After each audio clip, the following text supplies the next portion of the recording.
Well, US officials talks with Alberta separatist group. This is what we're learning at this hour. In fact, Carney has gone on to say they expect US to respect Canadian sovereignty.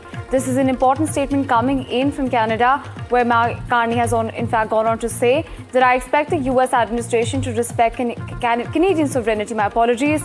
I'm always clear in my conversations with President Trump to that effect.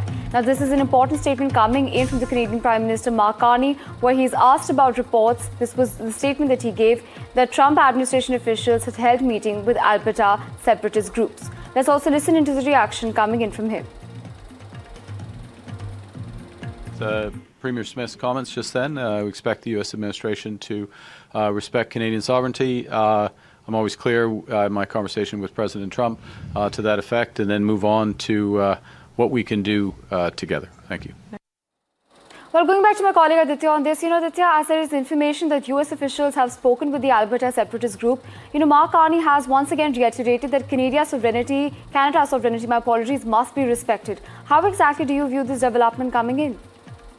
Well, this is a big development coming at this hour. We are now learning that Trump administration officials have secretly met with the Alberta separatists seeking independence from Canada. Reports are coming that Alberta Prosperity Project, a fringe far-right group, held several meetings in Washington and is seeking U.S. financial backing if a future independence referendum succeeds.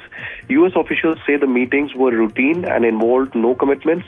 Treasury officials in the United States deny knowledge of any funding request. But now Mark Carney has reacted. He has said that I expect the U.S. administration to respect Canadian sovereignty, and I'm always clear in my conversation with President Trump to that effect. In fact, we've had other statements from Canadian government also who say that this is nothing more than treason and an direct interference from U.S. into the Canadian internal affairs. Of course, Canada has been criticized in the past for backing Khalistani terror groups also. So this would be closely watched, and certainly in the backdrop of the diplomatic spat between Canada and US, a fresh controversy erupting.